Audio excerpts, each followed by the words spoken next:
it is for me, it is like a raw food. We are not hurting any bees. We are not killing any bees. On the contrary, we are taking care of bees for environment. A lot of people, they are not going to accept it because it is a belief that when you take honey, you are killing so many bees. So that's why it's important, I think, to be not just a beekeeper, but to appreciate the environment, because you learn things like this. Our bees, we lost tens of thousands of bees because someone had sprayed pesticides nearby to us, and we lost an entire colony from that.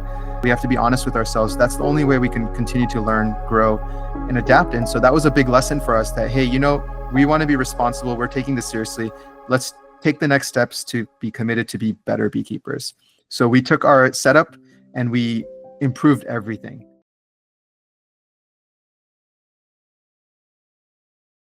Welcome to Raw Foodist, and this is our monthly meeting.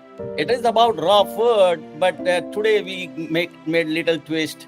We are going to start with the honey and beekeeping journey. So that is something which is not actual raw food. It is kind of little controversial. A lot of vegan people believe that, and I understand that, hey, it is not raw food, but I think, it is for me, it is like a raw food. We are not hurting any bees. We are not killing any bees. On the contrary, we are taking care of bees for environment. We are giving back to nature. We are taking so much from nature, and our intention is not to kill, not to hurt. Our intention is not even to get honey. Honey is a bonus, but that's not our intention. Our intention is give back to nature, and that is the whole name of this game. And that is why we are doing it. And I know 2-3 weeks back, when I was watching Jane Goodall, she is taking care of chimpanzee and environment and everything. She is vegan. And she says she is also beekeeper. So it gives me a little more, some strength that, hey, my ideology matches with some other ideology. And I know that a lot of people, they are not going to accept it because it is a belief that when you take honey, you are killing so many bees. That's the belief. But that's a myth. That's not the truth. And on the contrary, we are actually supporting the bee colony. We are supporting the species actually is in danger. We are supporting the environment. We are giving back to the nature. Our goal is to give back to the nature, and that's all about it. Now, I'm not going to talk too much about this now. Later on, we will discuss a little more, but I'm going to give now floor to Jesal, where we started beekeeping together, and now floor is yours, Jesal. Okay, great. Let me share my screen. Sure. Everybody can see the screen? Yes, you are good. Okay, fantastic. So, yeah, that was a great introduction, Dad.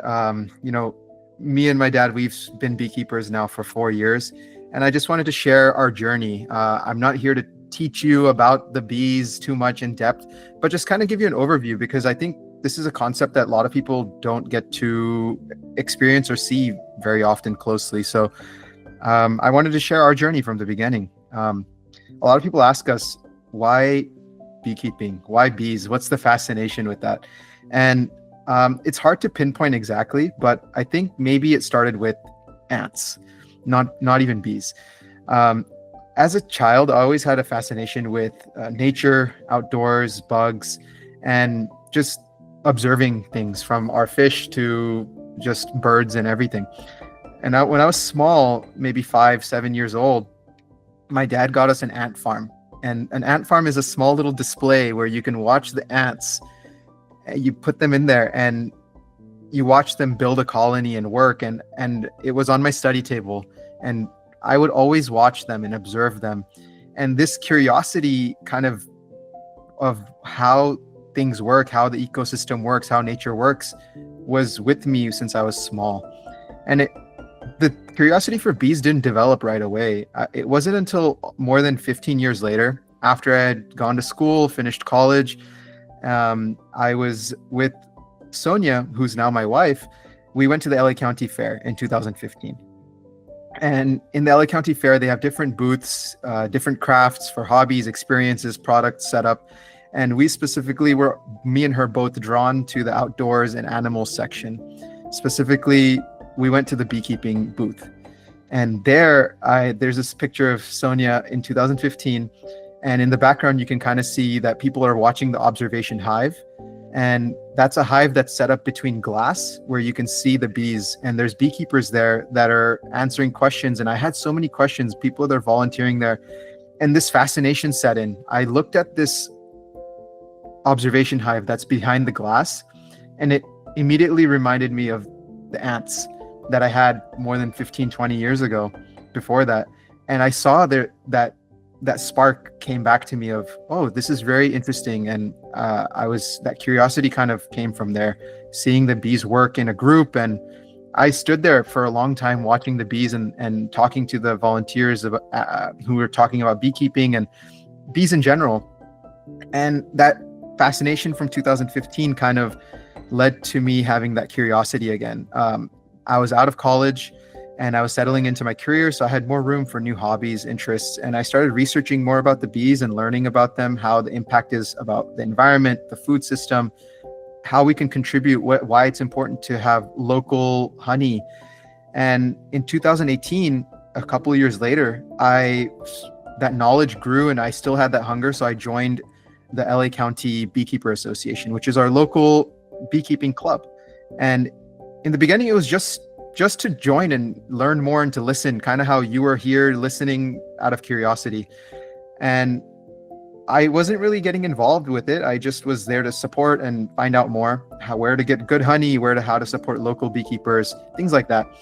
But going to those meetings, I met my first mentor, Jose, who you can see here.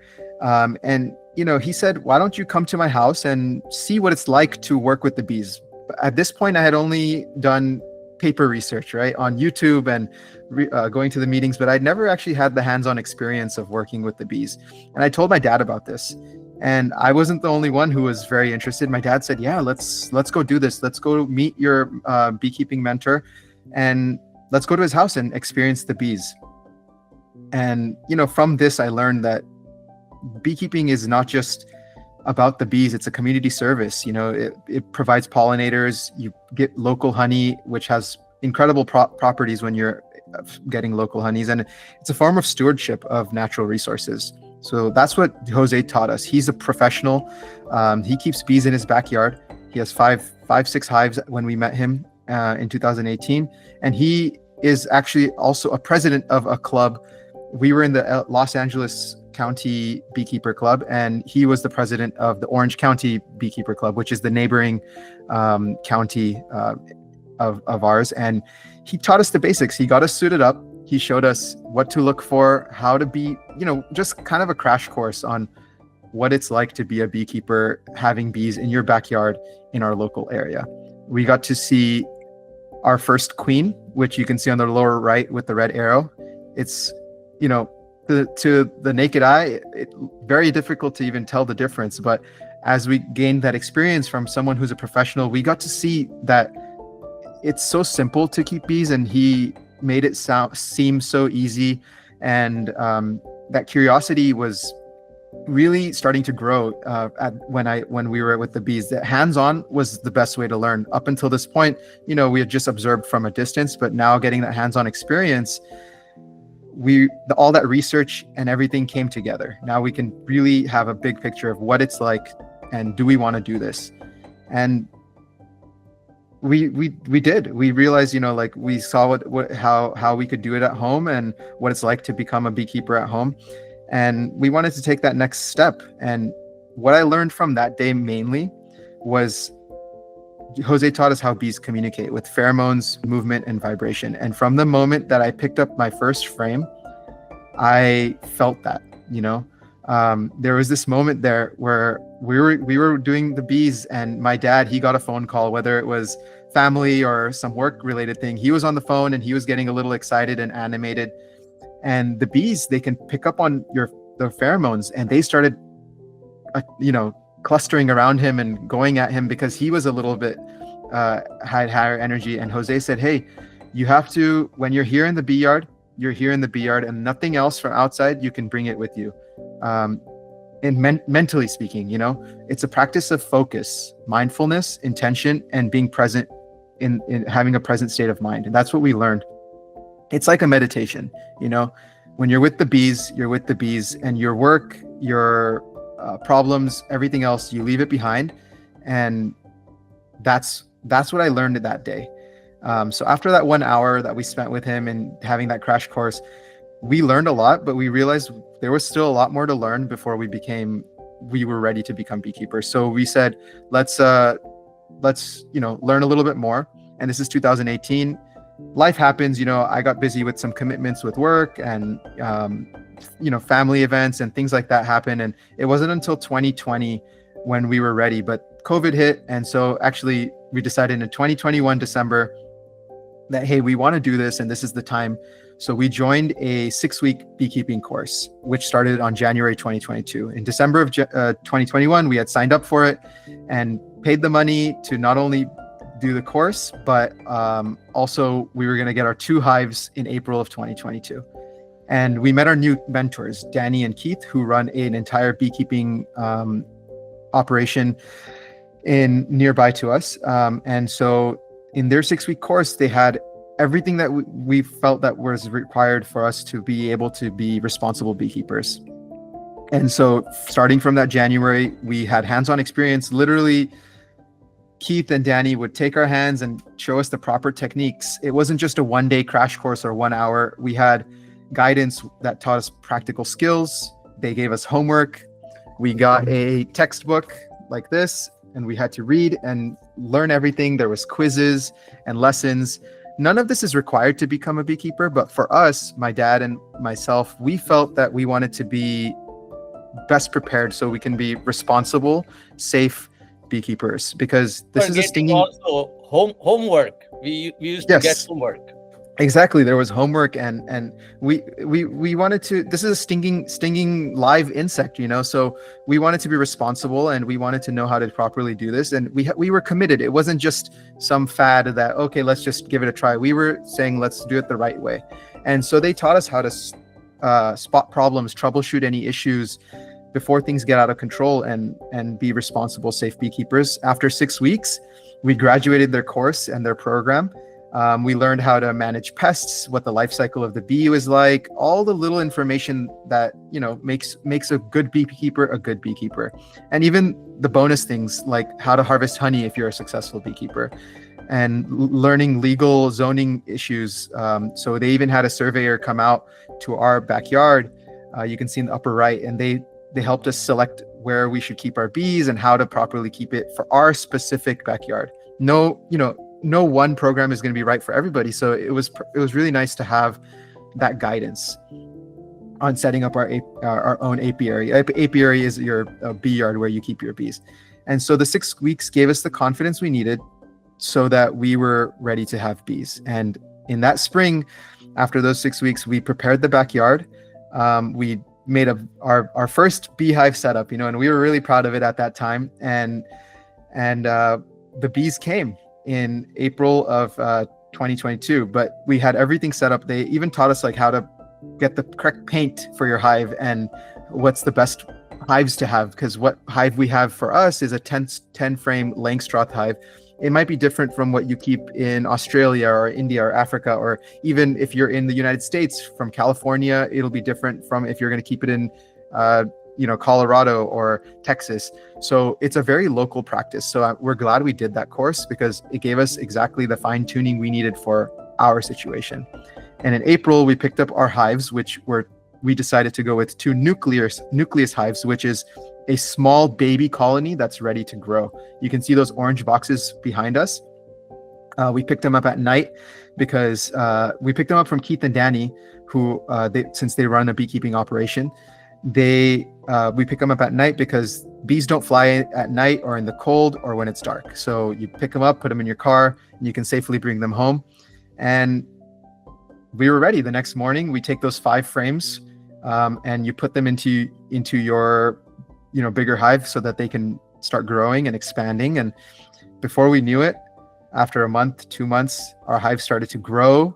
We used the skills and techniques that we had learned to actually manage healthy, thriving hives of our own in our own backyards by ourselves. And it was amazing to see and see them grow and thrive. It's you get that little colony of your bees that have maybe 10,000, 20,000 bees, and it grows 50, 60, 80, 100,000 bees over time. And by the end of the summer, we had put on our 3rd box. And what 3rd box means is the first 2 boxes are always for the bees. You don't ever take anything from there. No honey, no nectar, no pollen, nothing. That's for them to survive. And the 3rd box, the moment you put that on, that's where they start storing the honey. And that's the honey that's surplus. That's like having your house that has your bedrooms for yourself and your family. But if you had an extension to put your extra cars and anything extra that you get, that's like the 3rd box for them. That's where they keep anything surplus that is not required for them. And so in our first year, we had that. And over the years, we've gotten to go to 4 boxes and expand our hives. And it's a seasonal activity. It grows and changes, but it's not without its setbacks and challenges. Over the years, we've learned a lot. It's not always successful. You lose hives, problems happen, issues happen, and you have to adapt, learn, and adjust. Sometimes things are out of your control. Bees fly from where their hive is for up to 5 miles to look for their food. And sometimes they can cross paths with poisons, pesticides that people are using irresponsibly, and they bring them home. And that's part of why I think you don't have to be a beekeeper to appreciate bees. Just by me telling you this, you can have this awareness now that what you do in your backyard can affect an ecosystem up to 5 miles away. What you do would decide to throw something in the road at your house can affect your neighbor's village or town 5 miles away. So that's why it's important, I think, to be not just a beekeeper, but to appreciate the environment, because you learn things like this. Our bees, we lost tens of thousands of bees because someone had sprayed pesticides nearby to us. And we lost an entire colony from that. We had issues where there was ants or mites or things that, sometimes things are out of your control and you have to learn and adjust and adapt. And sometimes you make human errors, it's an embarrassing point, but you have to learn from those types of things. You can see in the bottom right image there, you can see earlier we had set up an umbrella because we had a massive, massive heat wave. We live in Southern California, and we had about a week to 2 weeks, almost 10 plus days, where the temperatures were 105 to 110 degrees constantly, day after day, which is 40 to 45 degrees Celsius C, which is very, very hot. And so we know that from our book and from our mentors that you have to provide shade. And unfortunately, the shade that we provided, we weren't very thoughtful about it at that time. We thought it was okay, but we didn't expect there to be a windstorm on top of the heat wave, and our hives got knocked over. Luckily, this was actually the least of our problems. We were able to pick up the hives. It caused no issues, no damages. Everything continued to survive, but it's a learning experience. We have to talk about everything when we talk about beekeeping, and we have to be honest with ourselves. That's the only way we can continue to learn, grow, and adapt. And so that was a big lesson for us that, hey, we want to be responsible. We're taking this seriously. Let's take the next steps to be committed to be better beekeepers. So we took our setup and we improved everything. We got better equipment. We took it more seriously. We invested a lot of time, money, effort, and made everything better. So we went from what was on the left-hand side here, our original beginner setup, to an advanced setup, all better equipment, and really putting a lot more resources into it. Here, my wife, my dad, and even our dog, we all got involved. We built a staircase up to the top of our hill. We added rocks and added structure for our shade. And these rocks are not just for decoration. It makes it so that ants, beetles, and mites have more difficulty to reproduce because there's no solid ground beneath them. It gives the bees an area to look for when they're coming back home. There's a lot of benefits. So we started really taking it from that beginner level to the more advanced level. There's also maintaining of our hives. There's pests, there's ants, you have to give treatments, there's fungus, there's all sorts of things that can happen. The queen can die, for example, and there's a lot of maintenance that goes involved. We try to use as much as we can natural remedies. So for mites, for example, there's treatments that are called that are made out of thyme, which is an herb, or hops, which is also a type of plant, and they use the extracts from that to give treatments to the bees, especially since we're harvesting honey from this. We want to be responsible and not use any chemicals that are artificial or that can be dangerous to humans or bees or the environment in general. So there's a lot of maintenance that goes into this. When you lose a queen bee, you try to replace your queen with a healthy, strong queen that is of known genetics, that is known to be calm and gentle, rather than letting them reproduce naturally. In our area specifically, since we're in Southern California, we do have Africanized, or what is called killer bee, which is more aggressive and dangerous. So whenever we have to get a new queen, we try to import one from an area that does not have those genetics, that leads to a more calm and gentle bee, since we want to be responsible and safe for ourselves, the local environment, and our neighbors. So there's a lot that goes into it. We learned a lot. We improved and we adjusted, and it really built our confidence. We weren't making the same mistakes that we were. We were thriving. Over here you can see our hive grew to 4. One of our hives grew to 4 boxes. We weren't going to let the wind knock us down. We tied things up, and our setup has improved even now, to be more sturdy, to stronger, having better equipment. And we were gaining confidence. I went from a full setup with all the gear to a half setup. I stopped using gloves because I had that confidence. I was not getting stung. We were keeping bees that were very gentle, and that's part of growth, and I feel proud of that. For the last 4 years, we've really adapted from just being curious to now I would consider ourselves to be advanced beekeepers. And with advanced beekeeping comes harvesting honey and pollen. Over the years, we've been able to get harvests. You can harvest honey up to 2 times per year if you're successful, and if you're keeping bees that are very productive. And it depends on your season, it depends on your climate. But since this is a raw food platform, I do want to talk about the honey aspect, since it is a nectar that comes from plants. But I'm not going to argue here and say that it is not without animals. It is directly involves the bees. They do have to take that nectar, process it, and put it into they transform it into honey, and they store it in their hives. It's the carbohydrate component from the plant that's liquid, and it turns into honey. So let's talk a little bit more about the honey process. Basically, what we do is we take those frames of honey that are in the 3rd and 4th box. You can put them into a machine that you spin it, and the honey comes out. And it's a magical feeling when something in your backyard you have that produces gallons and gallons of this incredible,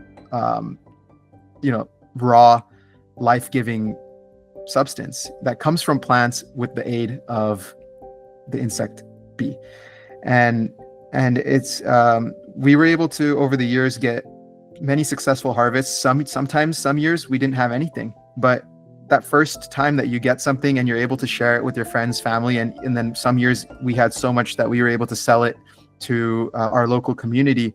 It's really a blessing, and it has so many unique properties to fight allergies, to give you antioxidants. It gives you minerals and vitamins. So that's not the only product. The other thing is bee pollen, which is the protein component from the plant, from the flower. And the bees also collect that in addition to nectar. That gets collected on their legs.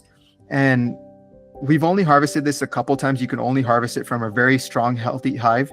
And you have to be very responsible when you take this, because the bees do need a lot of pollen to grow their own hive.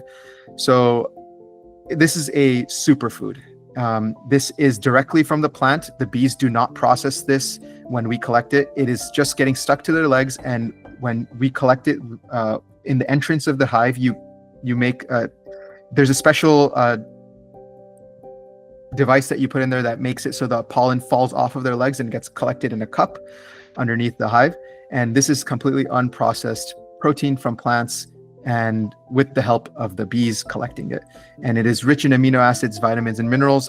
I think we could talk a lot more about the food aspect, about pollen and honey later on. I'm sure my dad would love to talk more about this, as this is the raw food platform. But we're going to move on to the community. Kind of giving back to where it started. Over the years, like I said, I went from a curious person to someone who wanted to get involved, to becoming involved, being a beginner beekeeper, to becoming an advanced beekeeper, and getting involved with my local community. And remember back where it started, back in 2015, me and Sonia, we went to this LA County Fair. That's where that spark hit me. In recent years, I started volunteering there at that very same fair, at that very same booth. I'm a volunteer who now I get to talk to people in the community, from adults to children, who have questions and are curious about bees, are curious about the environment, about honey, about all of these things. And now I get to tell them how it works. And maybe one day, someone, a kid like how I was in 2015, they might be interested in 10 years from now. They might be a beekeeper, and maybe they'll follow this path as well. So it feels good to be part of this community. It's important to spread this awareness, to reduce the fear of bees, to learn that, it's not the right thing to, when you see the bees, to get scared or to spray a hive down and kill it, because these creatures are gentle by nature generally, and that we shouldn't have a fear for them. We should definitely respect them. They are stinging creatures, and I think it's important to educate people about this and to rescue bees when possible. So just last week, my wife and I, we saw bees that were kind of on the sidewalk inside of a sprinkler box. You can see that on the right hand side picture here, that were going to get sprayed down by the city and removed. We went in there and removed them peacefully without using any chemicals, and now they're in my hive, getting a second chance at life so that they can grow. And it really spreads joy, I think, beekeeping. That's one of the things. Everyone that I've talked to that is curious about it, I've invited them to try it. At first, even my dad was skeptical. My family members were skeptical. My wife was like, this is kind of different, and it is different. But anytime someone gets suited up, just like how we did when Jose, our first mentor, showed us, and you give them their first frame of honey or bees to hold, or you take them up to the hive, they're filled with smiles. My friend Pulkit, he came up with me, my sister-in-law, Isha, my wife, it's always just such an exciting, interesting, safe experience that is unique, and it spreads joy. My brother's become more involved recently. My dad's friends and our family members are curious, and they want to get involved. And it's just something that is magical in that sense. Beekeeping isn't without challenges. It is a time commitment. If you want to be responsible, it does take an hour or two per week, or more. I don't live with my dad anymore, and so for me, I have to drive over there, and I have to take that responsibility once a week, and it takes several hours of the week, several hours of the month, preparation and knowledge building and learning. And it can have an impact on your health too, and it's a financial commitment as well. For me, I was not allergic to bees until recently. I started developing a slight allergy. I've only been stung maybe 10, 12 times, but these last 4 or 5 times, the reactions have gotten worse. And I started carrying an EpiPen. It doesn't impact me in the way that it affects my breathing or anything like that, but the reaction, instead of just being a mild, local effect, it starts, if I got stung on my hand, my whole hand would get swollen, or my leg, same type of thing. So I have to be a little bit more careful. And I started wearing gloves again. I started suiting up a little bit better, just as a precaution. But in general, most people won't have allergies. It's a very small percentage that have them or will develop them. And in my case, unfortunately, I did. But despite that, I'm continuing. I've I still want to continue beekeeping because it makes me happy. And I think it comes right back to the very beginning. So why do I still want to do beekeeping despite the challenges, the financial, time, and health impacts? Why do I want to still do it? It's because it brings me joy. It's a place where I can meditate. Like I said, it's when you're beekeeping, you have to be present. You're there without any thoughts of work, what you're doing today, yesterday, tomorrow. Everything is focused about immediacy. It's about mindfulness. It's a meditative practice. It's a place where I get to spend time with my family, my loved ones, my brother, my wife and my dad. We get to do this as a group activity every week.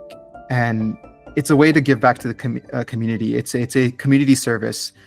You know, we spent this time, energy, and effort, and it, like I said, these bees go out in a 5-mile radius, providing pollination, flowers, fruits, herbs for the local community. And it's a community service. It's a stewardship of our environment. We take care of the bees so they can take care of our planet. And so that's why I still do it. And it's great. I can talk about bees for hours, but I'm going to open it up for any questions about bees, beekeeping, technical questions you may have. Any questions? I welcome general curiosity, because that's where this kind of came from for me as well. So any questions I'm open to answer. Before question, thank you, Jesal. Thank you very much for showcasing this, our fascinating beekeeping journey. And thank you very much for everybody for joining. Especially thank you, Asmita Ben. Your commitment, I really admire. You are attending this meeting from the Atlanta airport.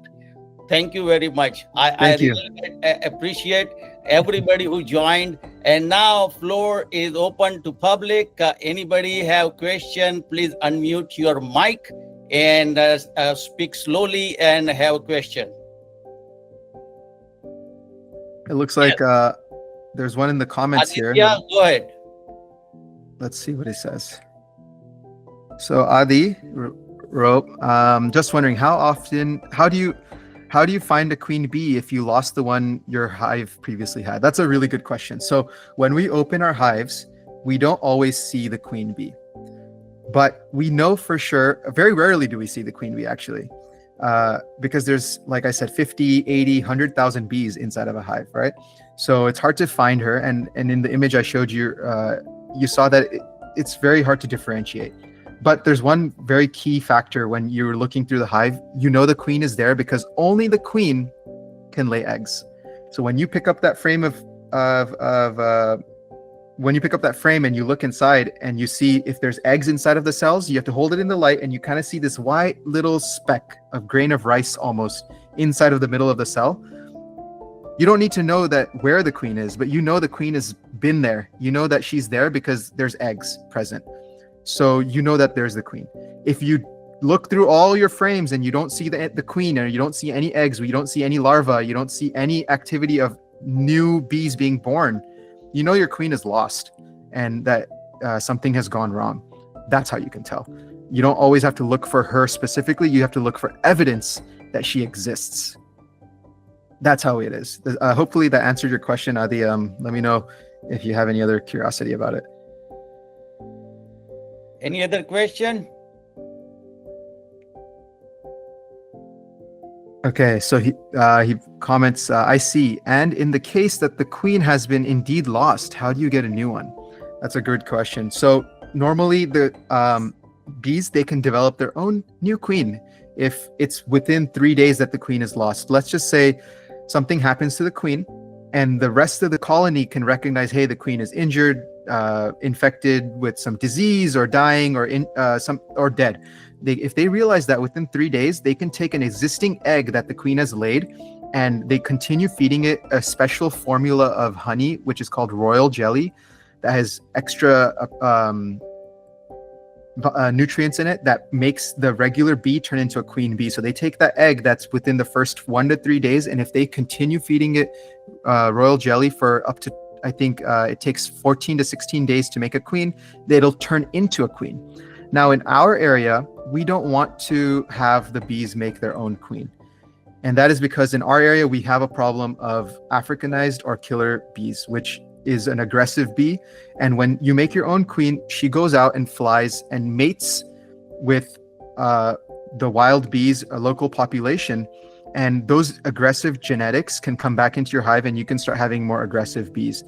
And so what we do is when we see evidence that there's no queen, we actually import a queen from an area that does not have that issue. So generally in the hotter, more southern region of the United States, we have this problem all the way into Mexico to South America of this aggressive killer bee. So what we do is we import a bee from a northern state, for example, Idaho or Washington, or any northern part in Canada sometimes, or even Hawaii. The bee is sent overnight, and we've had to do this more than once, where the bee is sent overnight, you get that bee and you introduce it into your colony. And so they can then adopt that queen as their own, and they don't have to make their own queen bee.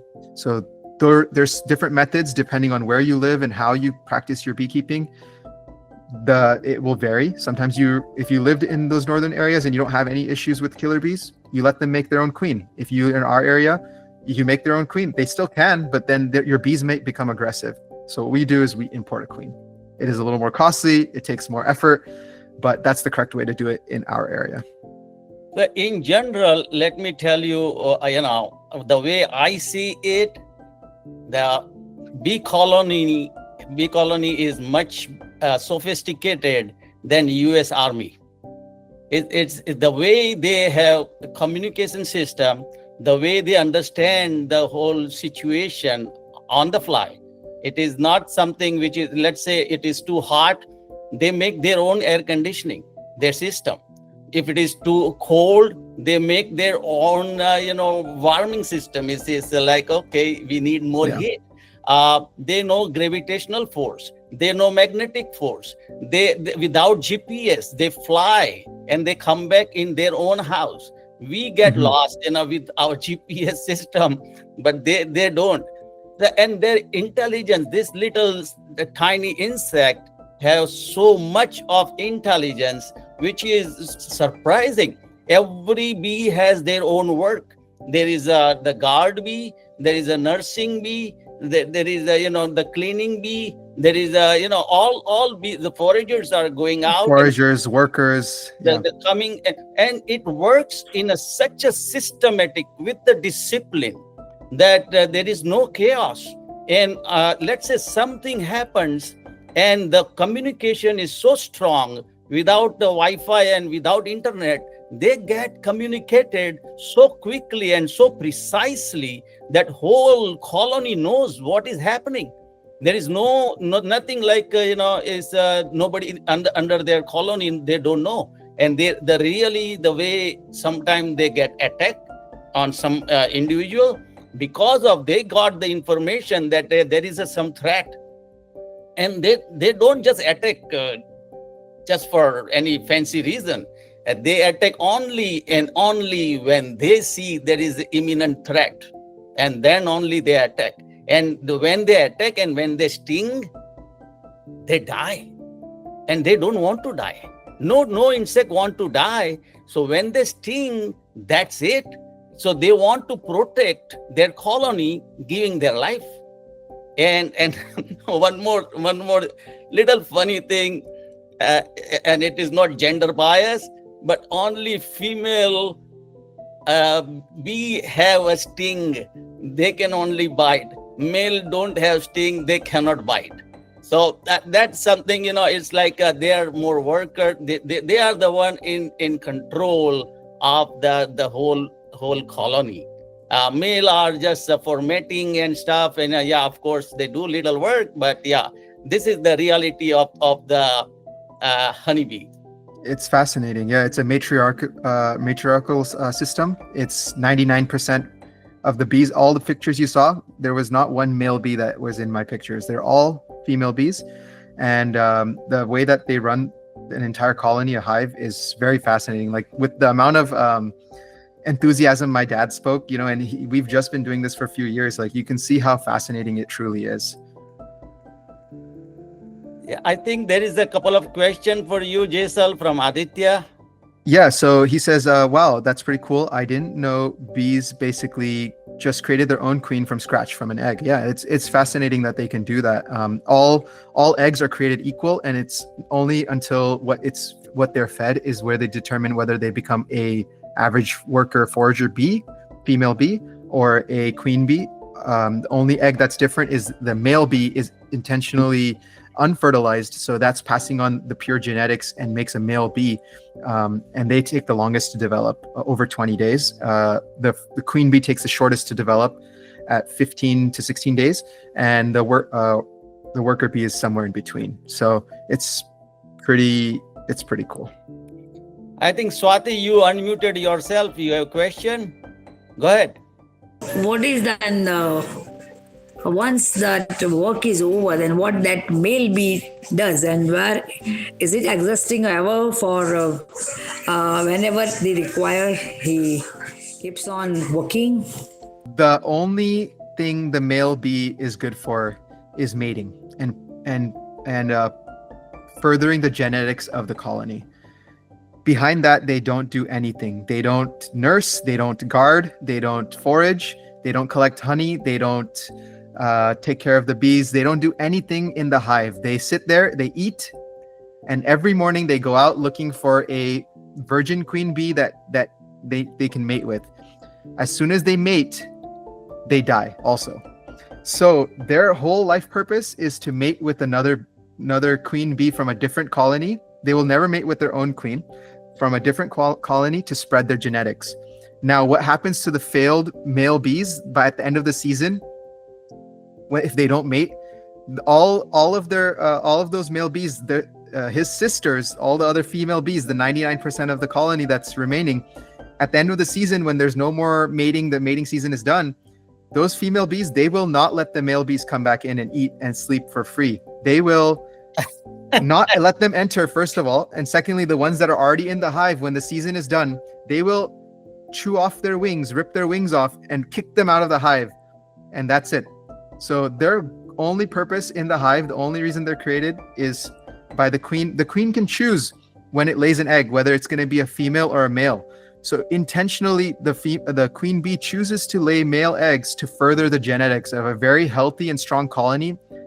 Only a very healthy, strong colony that can support the lazy male bee will lay male eggs to further the genetics, and that's their only purpose. So I would say that not only the human being has got that, but it has got more intellectual status than us. That's true. One can argue. Male or female, as a choice. Yeah, they can choose. Yeah. Okay. All right. Any other question? So let me tell you a little bit more. Last week I published one blog, which is I gave the title "Meditative Romance with Beehives." Okay, and the reason is really when you work with bees, it gives you such a joy, and you are connecting with nature. Yeah, and in a holistic way, if you see this beehive gives you so much of intelligence. If you go more deeper and deeper, when you research it, when you don't know, and you do some your own findings, and it gives you knowledge and wisdom that how they survive. And based on their surviving, based on their knowledge, if you adopt similar living lifestyle in your life, I don't see there is any issue. And raw food is one of them. Is like they know exactly when they fly which flower have a nectar, which flower don't have a nectar, and they don't waste their time. One bee in their lifetime collect maybe half teaspoon of honey. That's their one lifetime. So they don't want to waste time. The minute they become more active and they become foragers, they go out and they do their job. Their job is to collect honey. Honey is their food. And as Jesal said, we don't touch their food. Okay, I want to be very clear this, because since this is kind of controversial, when they collect the honey, first two box is their box. We don't take anything out of there. Then when the third box, after two box, there is a screen, and from the third box is a super, which is the honey from there we can take it. Now the bee queen cannot go through that screen, so there is no eggs on the third box. There is no other babies in that third box. The third box is the super, where they collect the honey, which is extra honey for them. And for they collect, as we collect money for rainy days, they collect extra honey for rainy days. But now we are taking that honey, but it's not just for free. We actually feed them. So when the new queen comes, their babies do not have that much strength and go out and collect. And let's say when we got this time new queen, it is started raining, and so they cannot go out and collect the food. So there is a feeder. In the feeder, we give the syrup. That syrup is like just to feed them for surviving, and that survival is important, to give them that nourishment, and that's how we start. So this is something I want to very clear, that we are not hurting any bees. When we extract honey, we don't kill any bees. Yes, Kavita, and I think Jesal, you. I want to make a point here. The feeder, we only give them that supplement in the very beginning, or if they need it. It is not when there's any super. So when any honey is extra being collected, we're not supplementing that with anything artificial. This feeding is only in the very beginning, when they're not collecting any honey that is going to be harvested. So it's always natural and raw, unprocessed, organic, whatever the honey that they make up there in their third box and higher. And so I wanted to make that very clear. We're not artificially supplementing their honey ever. It's only for the very beginning. When you get a brand new hive, you give them extra food. Past that, when they have the first two boxes, they'll be able to survive in our climate and our environment with whatever they can collect in there. Everything above that is always extra. Bees will collect and fill as much space as they're given, similar to humans. If someone gives you a bigger room, you're going to put more things in it. If they give you a bigger house, you're going to put more things in it, correct? Bees are the same way. They will fill as much space as they have. So that's why we can add and subtract space from them, and they will fill as much. Even if they will never be able to eat that much honey, they will continue to fill and produce that much. So I wanted to just make that a little bit clear. So here Asmita Shah says that thanks for interesting presentation. So thank you for joining. Thank you. Then Kavita says they don't bite you, Jesal? Yeah, so bees, first, just a clarification, bees don't bite, they sting. Only female bees will sting. And like my dad said earlier, they only sting when they feel imminent threat, because if they sting, they die. So when we're working the hives, we're using smoke, which kind of, distracts them and calms them down, gives them something else to focus on. And also we're using European honeybees. I think it's important to note here that honeybees are only native to Europe, Asia, and Africa. Everywhere else, they were introduced through colonization. And so North and South America, Australia, and most outside islands, they never had bee populations until just a few hundred years ago. So where was I going with this? Yes, stinging. So these European honeybees are naturally very calm, and when you open the hive, they don't have any intention to harm you or hurt you, because you work with intention. You're mindful and you're careful. And like I said, I was not wearing gloves. I stopped wearing gloves and I still didn't get stung. Very rarely, if you pinch the bee or something happens and they become agitated, you will get stung. But in general, if you see bees out and about near flowers or outside, they don't have intention to sting you, because they're not protecting anything. Only when you're in the colony and you're disturbing, more likely to get stung, or if they're the killer bees, the Africanized bees that are a little more aggressive, that's when you get stung. So, Kavita, But in my whole lifetime, we've been keeping bees for 4 years now. I've been stung maybe 10, less than 15 times. I know that for sure. And so that's how infrequently we get stung, and we have the bees in our backyard. So that is hopes answers. There's a couple more questions, but Dad, go ahead. One second, Kavita, I want to tell you, add something a little more. Let's say if somebody's gone to the park and you see the bees is coming to you, don't get panic. Don't make too much movement.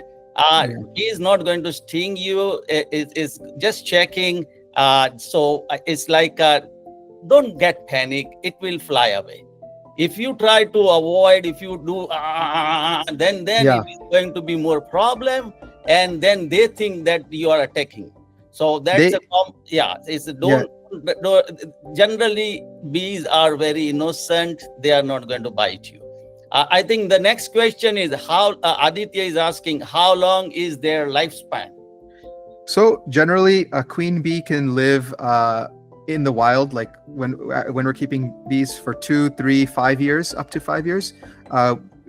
You generally want to replace her manually every 2 years, just so you don't run into an issue where she dies unexpectedly or starts performing poorly. And then, especially in our area, because of the Africanized bee, the killer bee problem, we want to be ahead of that, so you have your own queen that you know where she came from. The worker bees, they only live like one season, 2 months, 3 months, 4 months. In the wintertime, those bees will live a little longer, 5, 6 months, but generally 2 to 3 months is their lifespan. And in that whole lifespan, they do a lot of work. So it's pretty interesting. But the queen bee lives around 2.5 years. She can live longer, but on average, you want to replace her every 2 to 3 years. But she can live 3, 4, 5, 6 years. Yeah. And then Kavita is asking question, how much does it cost to start beekeeping? I think that's very relative, right? Like, depends on where you are, what equipment you get. But I'll share our example, because for us, we started with a basic hive setup. A lot of the equipment we built ourselves, and we took classes that cost money. So I would say we've invested definitely a few $1,000s into this, maybe at least $5,000. To start though, if you just wanted one hive, all the equipment with the bees, it would probably be at least $500-$600 in our area, because the equipment itself is very expensive. That'll cost $200-$300. Then you're going to get your suit and those things, maybe another $100 there. And the bees themselves, if you want to get a nucleus colony, that's $300 in our area. Or if you want to get a package of bees, which is just the bees without any of the frame, nothing, it's just bees, that you have to have all the other stuff. If you're adding it to a colony or if you had existing equipment, that's $200. So I would estimate if you wanted to be a successful and responsible beekeeper, you'd have to invest about $1,000 to have at least one hive. And scaling up from there doesn't mean each additional hive is 1,000. It starts actually, the marginal cost of each one per unit gets less and less. But I'd say over our four years, I'd estimate between 5,000 and 10,000 we've spent on this practice. So it's like I said, this is a community service. This money that we've spent, it's for our hobby, but also it's to give back. This is providing a service to our community. And we've sold a little bit of honey, but I would estimate we've made maybe $100, $200 from that. So it's nothing to offset what we've spent. And this spending is not about recuperating our cost. This spending that we've done is to provide. So it's not to make money. We haven't made that, and it's not our intention to. There's a couple more questions. Do you sell the honey that's harvested? Yeah, we've only gotten to do that one time where we've had a big harvest. Otherwise, it's just kind of for us, or we give it to our friends and family. And yeah, selling has never really been the main point. The honey hasn't been the main point. There has been, I think, 2 years that we didn't even collect honey because there wasn't enough, or we faced issues, or that was our starting year, so yeah, sometimes that's not really even a factor. I tell to people many times when they ask, are you doing this for honey? And I said, the money we invested, I think collectively from all this 4 years, 5 years, we spent more than $10,000. I can have honey for life. I mean, I don't have Yes. to do anything. So we are not investing this money and time and energy to have honey. Honey is the bonus, but the most important thing is, as Jesal said, is for community. I see is even bigger picture. This is giving back to nature. Mother Nature is giving us so much, and without bees, we will not survive. And the bees is in California is in extinct. So we have to give back to community. At the same time, we have to give back to nature. Yes. Any other question? Thanks for the questions. These have been all really good. I do also want to say, if something else comes to mind even afterwards, feel free to message me. Dad, maybe you can leave mine and Sonia's channel and contact information in your blog post so people can reach out and we can continue the conversation. But if there's any other questions. I think Swati has a question. Yes. Again, you're not, we cannot hear you. I would say that this cycling of the nature continuing. That is in our Veda or our ancient scripts. It is known as a one type of yagya only. So you are doing the great job because Thank you. we as a community, I can say Gujarati, where most of the thing are going on the money, and we always think about how we can get the money from anything, even if it's from the hobby.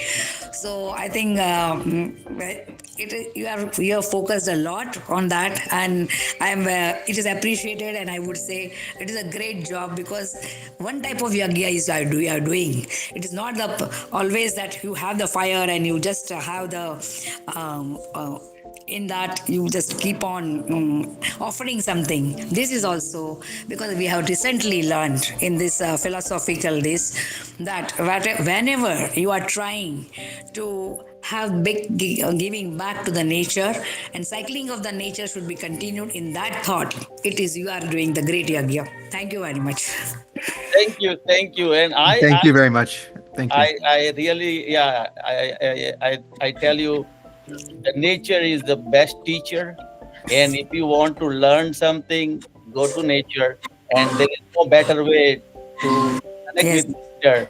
Yeah, of course, you do gardening, I do pond, fish and all those stuff. But the bee is teaching you a lot. And it's so scientifically done and so well, the way they're teaching you, and it is really mesmerizing. And it is still I'm learning, and still Jesal is learning. We made a mistake. We had a beach umbrella when it was too hot, and we we found out that was not the right way to give them shade. So we created permanent shade for them. So all those things, every process, you make mistake. Same thing for raw food. There is so much to learn. I'm still learning after 16 and a half years, but I see this way. Every day you learn something new. So yes, thanks for joining, everybody. Anybody have any question? I just want to say for anybody who's watching this afterwards, not live, if you're watching it on YouTube or anywhere else, feel free to reach out. And if you have any questions, I'm always curious and I love talking about this stuff. I can talk for days about it. I have enthusiasm about it. And so I think we can keep the conversation going, even if you're not here live. I'm still here anytime in the comments or reach out and we can talk more. So Aditya is giving some comment, Sonia ka, that is not fair. Oh yeah, he was asking about the honey and when we can send him some when we get some. So we'll definitely be sure to send him. Yeah. Yes, yeah. I will give you all the information about everybody, and yeah, stay in touch. Once again, thank you very much. See you next month, first Sunday. All right. Thank you and have a nice day.